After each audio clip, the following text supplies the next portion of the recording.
tenemos a otro invitado más así, con esa capacidad, esa sapiencia, esa pedagogía para ayudar a entender. Doctor Hernando Eli Grisales, él es experto en el derecho penal, con más de 35 años de experiencia y de además formación, porque es un hombre que sigue formándose para, no solamente para su trabajo, sino hasta para ser parte de espacios como este para ayudar a entender. Doctor Hernando Eli, gracias por estar con nosotros en Clic Casi, al poder de la información a un clic.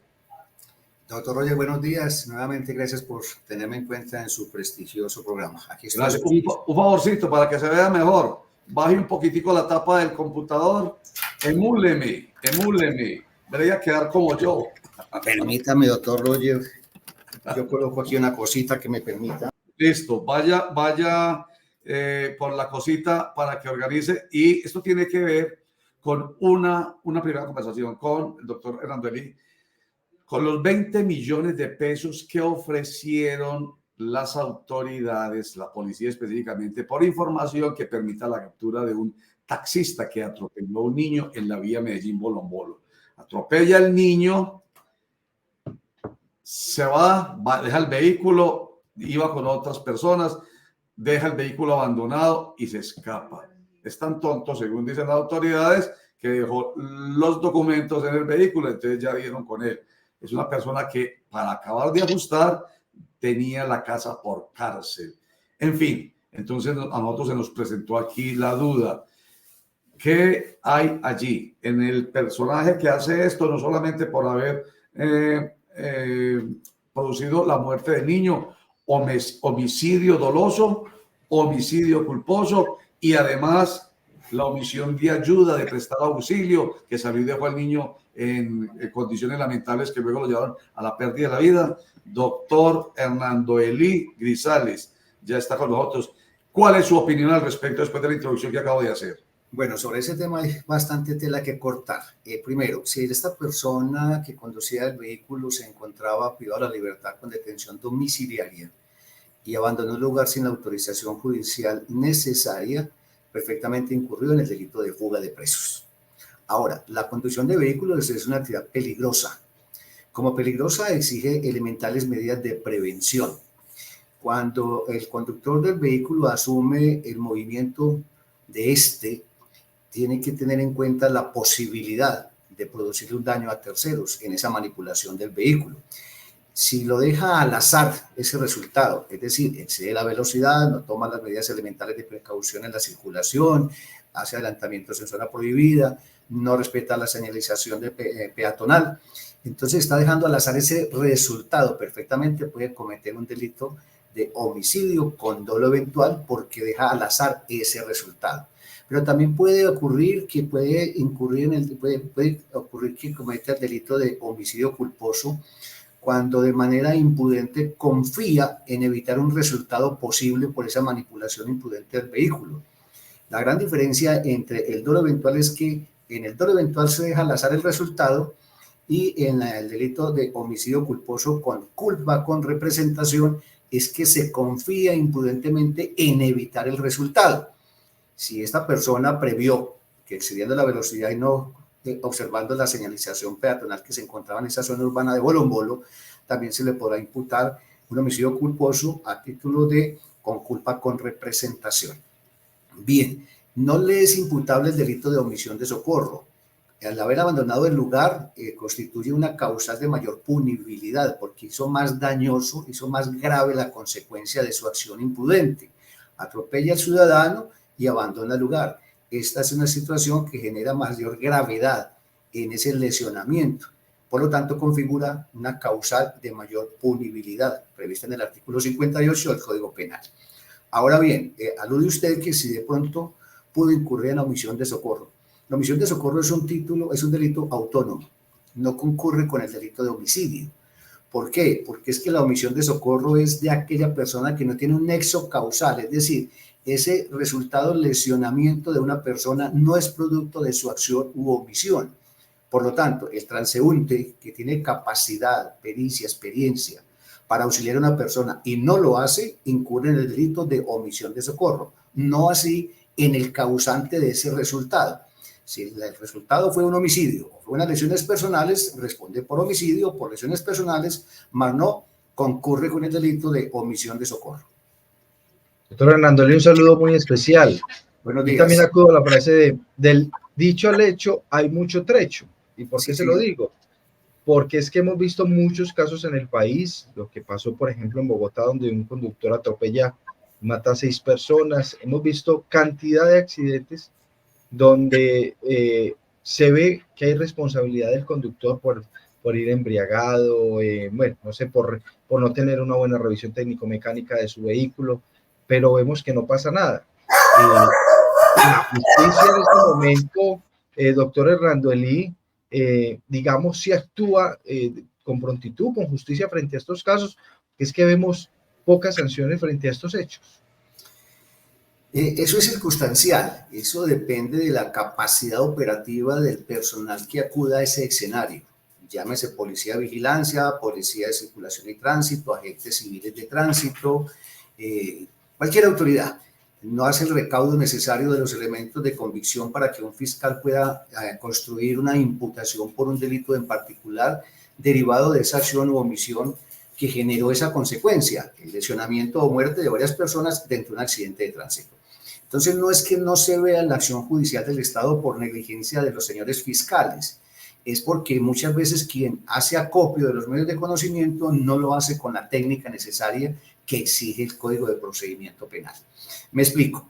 Si el policía acude al escenario, encuentra el vehículo, como en este caso en particular, y lo encuentra abandonado, pues lo mínimo es asegurarlo para ubicar a ese conductor a través del levantamiento de huellas, que perfectamente se puede hacer.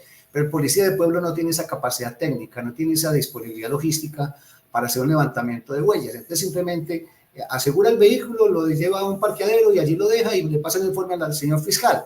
Ya es de la acuciosidad de la fiscalía establecer ese vehículo, qué tan identificable es en su propietario o en su conductor. Pues tratándose de un vehículo de servicio público que tiene que estar afiliado a una empresa de transporte, a una flota, a una cooperativa, pues entonces ya la fiscalía tendría que acudir a esa institución para que le certifique quién es el propietario y quién era el conductor para esa fecha y hora en que se produjo ese resultado nefasto. Es cuestión de investigación. Ahora, dependiendo del delito a imputar, pues la fiscalía tiene los mecanismos necesarios para librar una orden de captura o citar a un interrogatorio. Cuando son unas simples lesiones personales con incapacidad inferior a 30 días, pues el delito es querellable en ciertas circunstancias, pero en otro es de oficio. Tratándose de un homicidio, es un delito de investigación oficiosa. Perfectamente la fiscalía puede librar una orden de captura con los trámites necesarios para vincular a esa persona material y legalmente a un proceso. Doctor Hernando Elí, buenos días, me complace saludarlo de nuevo. Igual para mí. Aquí para que nos irradie su vasto conocimiento. Muchas gracias. Quiero que por favor escuchemos y veamos al comandante de la Policía de Antioquia, al coronel Carlos Andrés Martínez, quien da cuenta de cómo avanzan las investigaciones y las pesquisas de la policía tras de esta persona que atropelló a este niño y el ofrecimiento de una recompensa por información que conduzca a su paradero. Y después le hago la pregunta. Lamentable hecho, nuestra solidaridad con la familia de este menor. El primer mensaje es al conductor de este vehículo que haga lo correcto, que se entregue. Y desde luego eso se va valorado por los jueces de la República.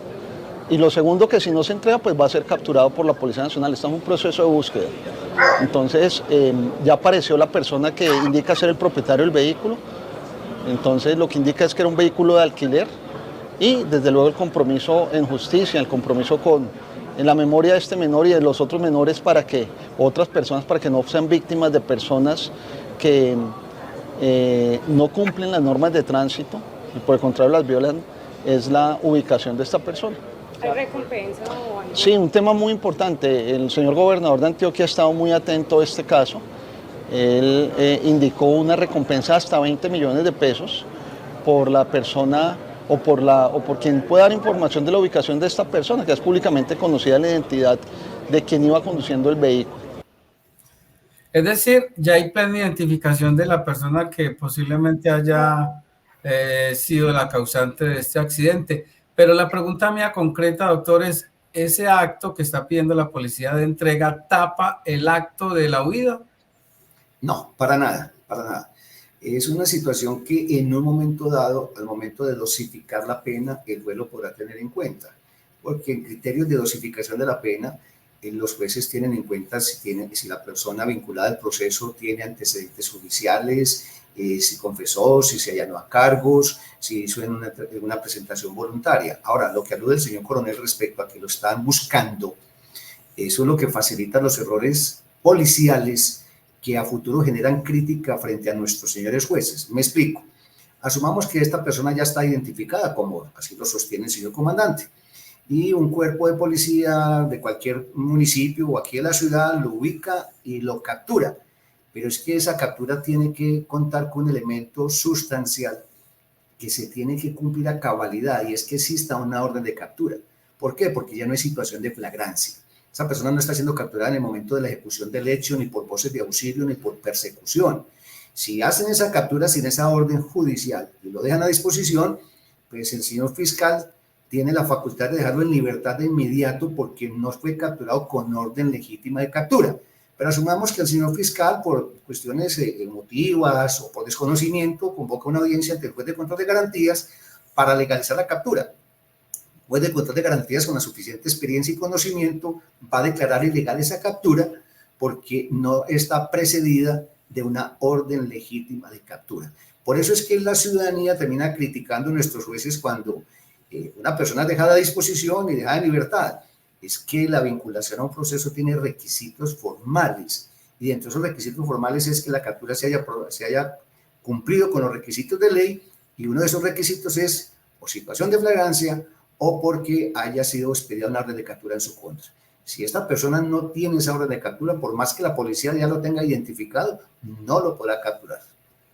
Muy bien, de cambio de tema, doctor Hernando Eli Grisales, entendiendo que quedó muy claro lo que nos acaba de decir, y lo hago con estas imágenes que empezamos a ver acá y estos sonidos además. Veamos.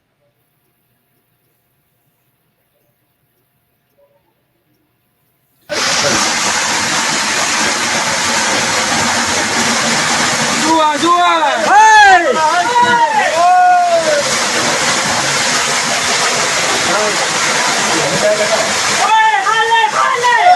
¡Suba, suba!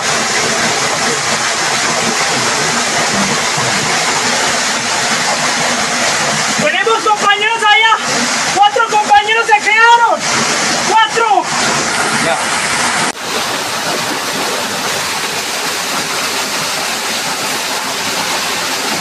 Desde la 1:30 de la tarde nos están atacando con lodo. A las 4 de la tarde dijeron que iban a parar para poder sacar unos compañeros que tenemos atrapados. Son las 9:18 y todavía sigue la cosa peor. Entre más rato baja más bastante carga. Necesitamos que paren para poder sacar los compañeros que tenemos atrapados.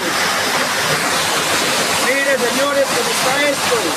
Las multinacionales nos están acabando.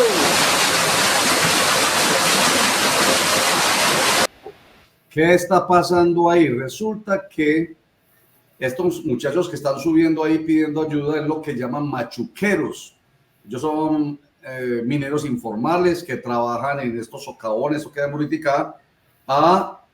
Nos decía el secretario de Conaminercol, Rubén Darío Gómez, a 600 metros bajo tierra de manera vertical. Entonces resulta que la empresa multinacional Zijin Continental Gold hace una labor que se llama retrollenado, o sea, coge todo el lodo y lo vuelve a vaciar a los socavones.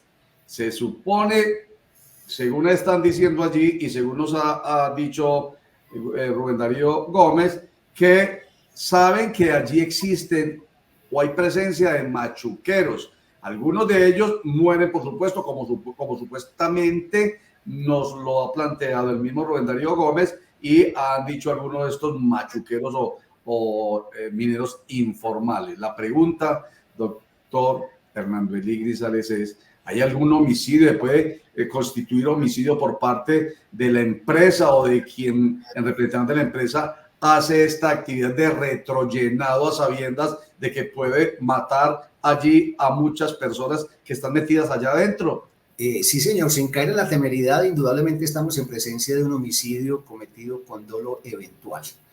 ¿Por qué?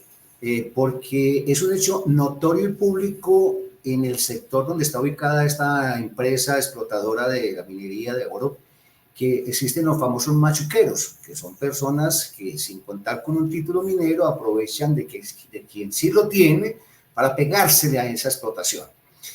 Tanto es conocido como hecho notorio y público que por eso la misma compañía acude a los servicios de policía y a los servicios de vigilancia privada para evitar el acceso de estas personas a lo que ellos explotan con un justo título minero. Como es un hecho notorio y público, les exige tener mayor precaución, mayor previsibilidad. Ahora, aquello de que van a devolver, déjenme decirlo así de manera tan simple, el lodo derivado del lavado de aquella tierra en búsqueda del oro, volverlo al socavón, eso no es simplemente por vía de hecho. Así como se les otorga un título minero a estas compañías, siguen sometidas al control de la corporación. Valga decir, la Corantioquia, Corpuraba, cualquier otro organismo de control en materia ambiental. Si ellos pretenden ejercer labor de mitigación por un daño ya causado de manera legal, pareciera contradictorio, pero no lo es, ellos tienen que contar con el aval de ese órgano de control. Mire, vamos a ejecutar esta obra de mitigación, vamos a volver el lodo a los socavones para hacer un relleno y entonces disminuir el daño. Para eso tienen que presentar un proyecto a la corporación para que apruebe esa obra de mitigación.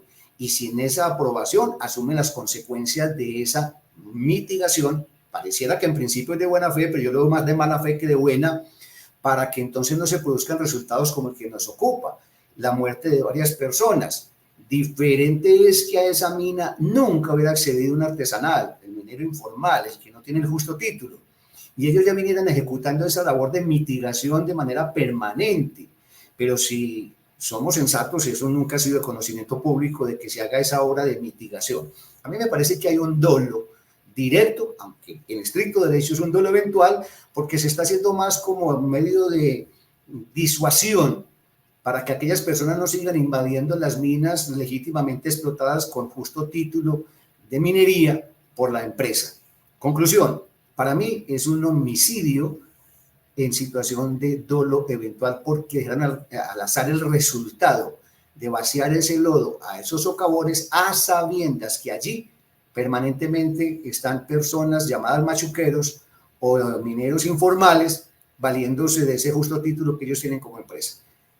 No se podrá judicializar la persona jurídica, la empresa como tal, pero si su representante o por lo menos el operador, el ingeniero que dio la orden con ese conocimiento de la existencia de esos mineros informales en esos socavones. Ahí está la última pregunta, doctor Hernández. Y cuando yo dije ahorita, pues inmediatamente me quedó en la cabeza la idea de, ay, cómo uno condena a una multinacional. No, a quien hace la acción. Exactamente.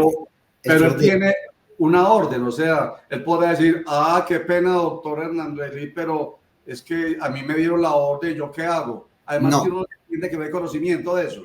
Claro, es que la famosa obediencia debida que en antaño operaba en las fuerzas militares, el comandante ordena, el subalterno obedece, eso no existe en materia de actividad de explotación minera o cualquier otra actividad independiente o profesional. No, el ser humano está provisto de la capacidad de razonar y diferenciar el bien del mal. Y si los componentes de la empresa son ingenieros, con mucha mayor razón saben de las consecuencias de ese vertimiento, de ese lodo en esos socavones. Les faltó previsibilidad. No, les faltó desconocieron el resultado posible. Por eso quien haya dado la orden y quien la haya ejecutado sin haber sometido a esa orden a la crítica necesaria, mire, es que no se puede, no se debe, tenemos este riesgo, todos responden de manera conjunta por ese homicidio cometido a título de dolo eventual. Me trae esto inmediatamente, doctor Hernández, el hecho de la corrupción que lo hemos estado viviendo, por ejemplo, con el tema de la UNGREP, porque uno podría decir, o podría decir la persona que está señalada, es que yo recibí órdenes del ministro, yo recibí órdenes del presidente, yo recibí órdenes. No no queda eximido, definitivamente no puede, no has dicho, es que más bien desleal si se quiere y desobediente, pero si usted es consciente de que está haciendo algo ilegal, mejor no lo haga, porque quien empieza a responder es usted mismo. Es que el servidor o funcionario público no es un ente desprovisto de la capacidad del razonamiento. Cuando la orden que se recibe es manifiestamente contraria a la Constitución, a la ley, a la moral, a las sanas costumbres, quien recibe la orden no tiene esa obligación de cumplirla y no se le podrá judicializar penal o disciplinariamente por desobediencia o incumplimiento de la orden. En materia disciplinaria, este régimen de los servidores públicos es muy estricto, cumplimiento del deber, pero el deber ser es someterse a Constitución y ley, y si por Constitución tenemos la obligación de proteger la vida de terceros o proteger el patrimonio estatal, yo no puedo permitir que bajo el amparo de la subordinación yo desvíe los dineros públicos destinados a satisfacer las necesidades reconocidas constitucionalmente como derechos fundamentales de los asociados. Mejor dicho, más claro no canta un gallo, y claro como nos lo permite aquí tener en este programa Hernando Elí Grisales. Mejor dicho, si uno quiere vivir bien, en paz y sobre todo con la justicia, mejor dicho, si uno quiere mantener su derecho fundamental a la libertad, escucha a el doctor Hernando Elí Grisales con sus precisiones en materia penal que son definitivamente claras. Y además, lo maravilloso de esto es que son aplicables. Esto no es un cuento allá de los códigos, es que el doctor Hernando Elí maneja muy bien los códigos. No. Y mi lenguaje no es con esa técnica de abogado, no. Yo trato de que el auditorio entienda con palabras sencillas de qué se trata el tema que estamos ocupándonos. En materia disciplinaria, el servidor también tiene la experiencia suficiente y me estoy capacitando en otra especialización en derecho disciplinario, aunque lo ejercí durante estos 35 años. Ojo, pues entonces lo molestaremos también sobre el tema de derecho disciplinario, porque tiene esa claridad. Gracias a Dios fue profesor mío, qué maravilla. Gracias, doctor. No, muy bueno, excelente, de verdad que sí, uno siempre lo recuerda, a los buenos docentes lo recuerda, y a pesar de que yo no esté ejerciendo el derecho como tal, siento que hablo con tranquilidad porque tuve docentes como usted muy buenos. Tengo que decir dónde, en la Facultad de Derecho de la Universidad Cooperativa de Colombia. Allá fue donde Luis López y yo nos graduamos y tuvimos al doctor Hernando Elí Grisales como nuestro docente. Muchísimas gracias, doctor Hernando Elí. Siempre es con mucho gusto y siempre a su disposición, doctor Roger. Que tenga un buen día. Chao. Muy bien.